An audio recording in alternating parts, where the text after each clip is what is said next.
another edition of The Real Estate TV, and this is your host, your mentor, Trace Rajano. In the management channel, I will talk to you about how do you deal with buyers. All right, it's very important that you be wary of your time, and you only deal with people who are worthwhile to deal with. All right, and I'll go through that here in more detail. So if you have good marketing, you will get a lot of buyers. So if you don't have good enough marketing, or if you're not getting a lot of buyer leads, I suggest you go back and you listen to the marketing channel and go through a lot of the videos that I have already created about marketing and watch those videos, okay, and watch them over and over again and then implement them immediately, and when you do, you will get a lot of buyers, okay. Now, the next step is to pre-screen them, because not all buyers are created equal.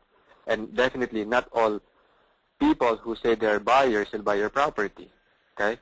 So, and based on my experience in this business, there are a lot of curious people, and a lot of them are just the neighbors who just want to find out what their houses are worth, okay? And and there are only few serious buyers, okay? But the good news is you only have to have a few serious buyers in your database in order for you to buy and sell houses, okay, because a lot of these serious buyers would be your repeat customers, all right? So the pre-screening questions that I use personally and I tell my students to use are as follows. So the first question is, are you an investor, or are you looking for a house to live in? So if they say they're an investor, then that's great. You know they're prospective wholesale buyers, okay? But if they're looking for a house to live in, then it's still okay, provided they have good enough credit and they have the down payment in order for them to be qualified.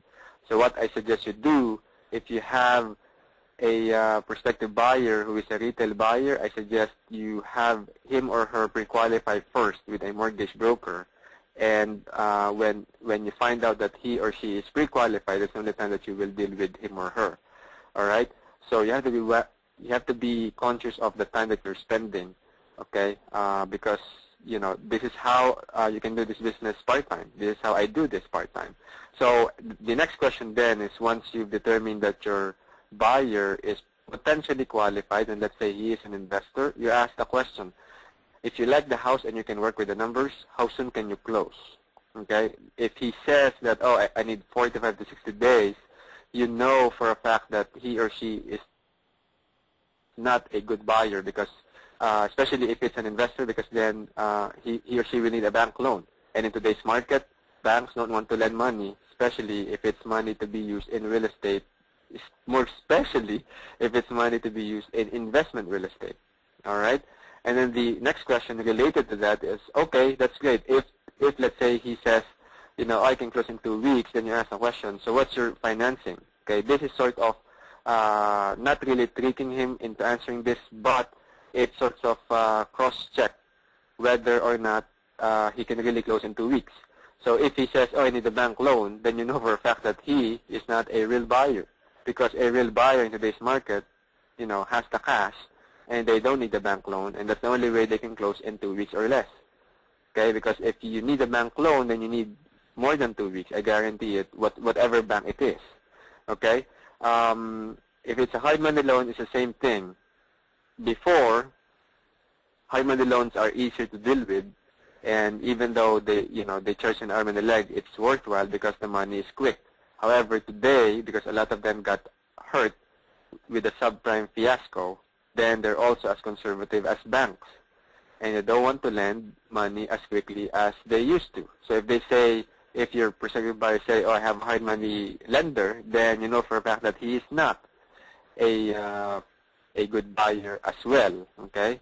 And then lastly, if he says, oh, I have a line of credit, or I have my own cash, and that's great, you know for a fact that you are dealing with a bona fide buyer, and you have to put him or her on top of your list, and you have to call this person every single week just so that you can establish a better relationship with them, and they can keep you on top of their mind, okay? And the last question is, how long have you been buying houses? It's not as crucial, but if he says, oh, I haven't bought any house, then you know for a fact that you're dealing with a newbie, and the way you deal with him or her will be different versus when you're dealing with a experienced investor. So for example, in terms of renovation, a newbie, you cannot pass deals to him or her that would involve foundation damage. Okay, some structural damage will be something that a newbie will not be able to handle most likely.